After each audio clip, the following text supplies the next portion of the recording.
focusing on StanChart, over the last 5 years, your profits have grown at a compounded annual growth rate of about 38%.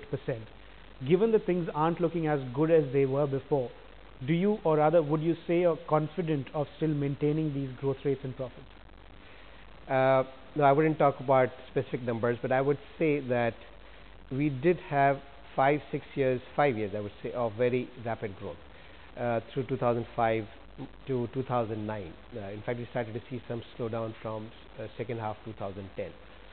Now, our growth rates, the numbers that you talk about, were also the back of the fact that, one, of course, it was a small base, and two, we were still adding new products and new segments, and we've built out our product portfolio, we've built out our full strategy and client coverage. So from here, the growth is incremental in the same products and segments that we operate. So they're not new slices of businesses that we are adding on in the same manner. This coupled with some slowdown in revenue growth on the back of lower margins, because as I said, the lending prices, rates have moved slower than deposit rates, so there is a compression of margins.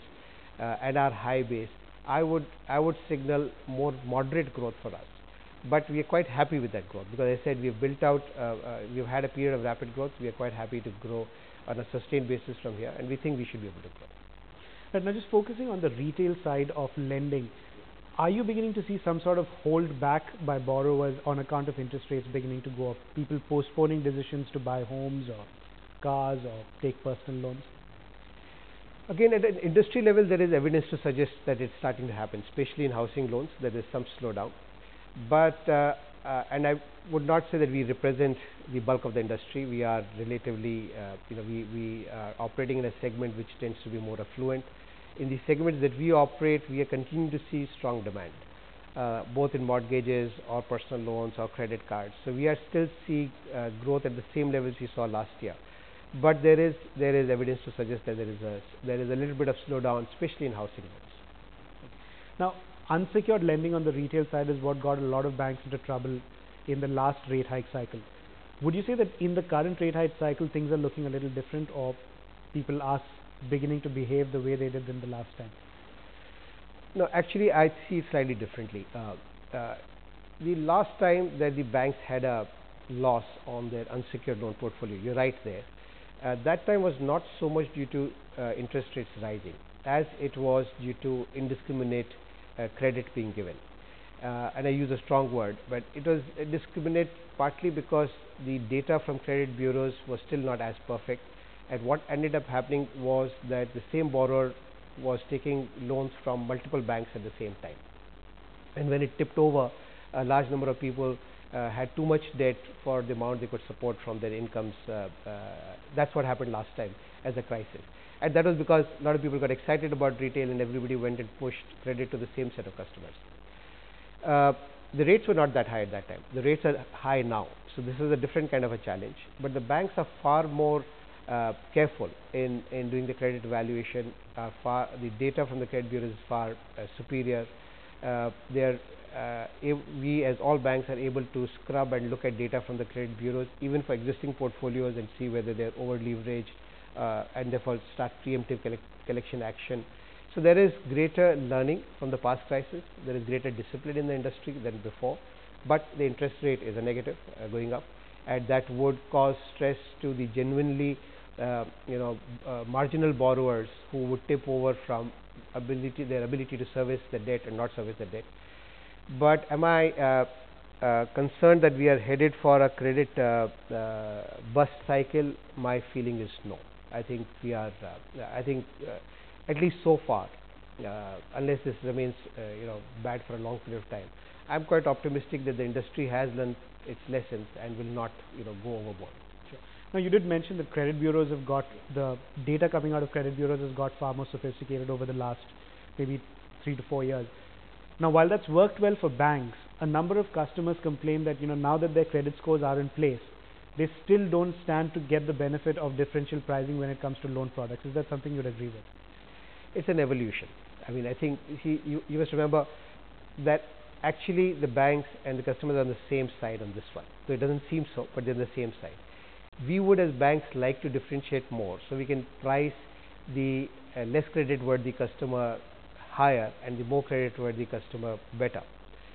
But it is still early days, and the differentiation can't be that sharp because we have to see how the various losses, the various segmented portfolios play out before we can do that kind of fine pricing. But all banks, including ours, already have a system where we do offer a range of rates which do vary by credit quality. Now, it may not be as sharp enough as what the customer would like, especially the good, credit-worthy customer. But as I said, there's a little bit of evolution happening there. Sure. Now, one trend that we've seen begun emerging is where the smaller banks that do not have the ability to achieve scale in certain businesses actually started insourcing business for other banks, where they sell home loan products for another bank or a housing finance company, credit cards for another housing finance for another bank or company. Is that a trend you believe is here to stay, and how does a bank like yours, for instance, stand to benefit from that? Interesting question, and there is some sign to what you say, and in some ways it's understandable because what's happened, let me just step back. What's happened in the retail space is that it's been a very competitive last 5-8 years in the market, and therefore scale has become important, because if you are a marginal player and you do not have the efficiencies of cost, or you do not have the efficiencies of credit processing, a small variation, if you get it wrong, you can run into losses. So you have to get it right. Now, some people do it better, and to that extent, it's better that they manage the credit and the balance sheet and their pricing and the cost of funds, and they do that better. And some people have the ability to originate because they have the relationships, but they don't have the back end infrastructure to manage the full credit cycle as well as a large player can. So some of it is a reflection of that.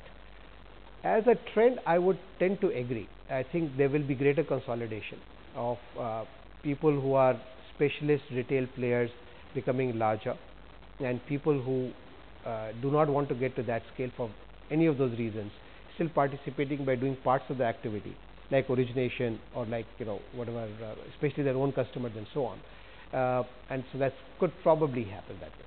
But if you look at this trend evolving, do you also see the likelihood of maybe some of the smaller banks actually evolving into financial supermarkets where they sell multiple products of the same type to multiple customers who aren't even necessarily their own customers?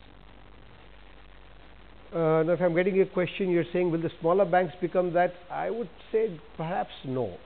They would tend to, I think everybody wants to become a financial supermarket, but for their own customers, where they want to be, they don't want to say no to a customer who is a customer of A product to say they don't offer a B product.